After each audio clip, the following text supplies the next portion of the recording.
تیرے منکروں سے آقا میں مروں گا لڑتے لڑتے، تیرے منکروں سے آقا میں مروں گا لڑتے لڑتے۔ اور میرا انٹروڈکشن اور میرا تعارف ناظم اجلاس اپنے اپنے الفاظ میں کرا رہے تھے، ورنہ میں اپنے الفاظ میں اگر عرض کروں تو میرا تعارف صرف اتنا ہی ہے، یا رسول اللہ تیرے عشق کی بدولت مجھے زندگی ملی ہے، تیرے عشق کی بدولت مجھے زندگی ملی ہے، میری بات بن گئی ہے تیری بات کرتے کا یہ اہم عنوان ہے نبی کریم صلی اللہ تعالیٰ علیہ وسلم کی عزت کی حفاظت، رسول کریم صلی اللہ تعالیٰ علیہ وسلم کے نام پاک کی حفاظت۔ آج ہر جگہ اعلیٰ حضرت کہتے ہیں، کیا ہے اعلیٰ حضرت کا مشن؟ پوری زندگی نام مصطفیٰ کی حفاظت، یہ سب سے اہم عنصر ہے مسلک اعلیٰ حضرت کا۔ اعلیٰ حضرت کی ساری کتابوں کا نچوڑ نکالیں تو اس نچوڑ سے ایک ہی بات نکلتی ہے، میں گدھا ہوں اپنے کریم کا، میرا دین پارے نہ نہیں۔ یہ خلاصہ ہے مسلک اعلیٰ حضرت ہمیں یہی سکھاتا آیا ہے۔ عزیزان گرامی اوقات، میں آج ہی کسی صاحب کے متعلق یہ سن رہا تھا، انہوں نے مجھ سے کہا، کوئی پاکستانی جوکر مولوی ہے، کہہ رہا تھا کہ یہ ان لوگوں کے پیچھے نماز نہیں پڑھنا جو بریلوی لوگ ہیں، یہ رسول اللہ کو مشکل کشا مانتے ہیں، لہٰذا یہ شرک کرتے ہیں، یہ شرک کرتے ہیں، اس وجہ سے ان کے پیچھے نماز نہیں۔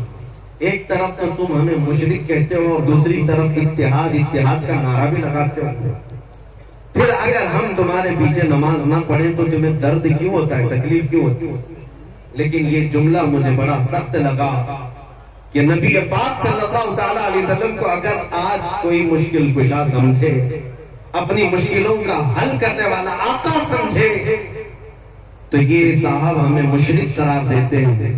پھر شرف الدین امام بوسیری کے بارے میں تمہارا کیا خیال ہے، جو لقوہ اور فالج کے اثر کے بعد اپنے بستر پر لیٹ کر کے حضور کی بارگاہ میں یوں کہتے ہیں، یا اکرم الخلق مالی من الود به سواك عند حلول الحادث العمم ولن يضيق رسول الله جاهك بي اذا الكريم تجلى باسم منتقم۔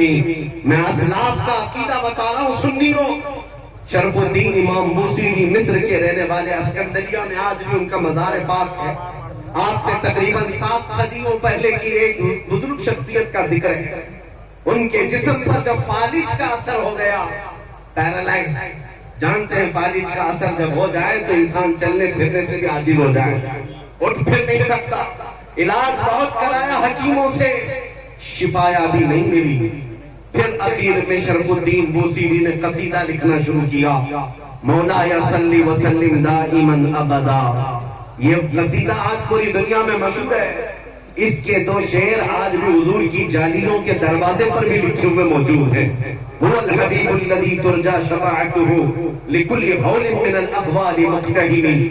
170 اشعار لکھے روتے روتے، اور اس کے بعد جب نیند لگ گئی، آنکھیں بند ہوئی، تو رات عظیم رات تھی کہ سرور کائنات خواب میں تشریف لاتے ہیں، تاجدار مدینہ صلی اللہ تعالیٰ علیہ وسلم تشریف لاتے ہیں اور پوچھتے ہیں، شرف الدین تجھے کیا ہوا؟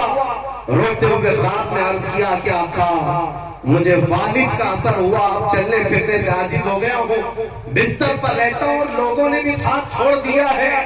نبی کریم صلی اللہ تعالیٰ علیہ وسلم نے ارشاد فرمایا، شرف الدین بوسیری تو نے جو قصیدہ ہماری شان میں لکھا وہ ہمیں بھی تو سناؤ۔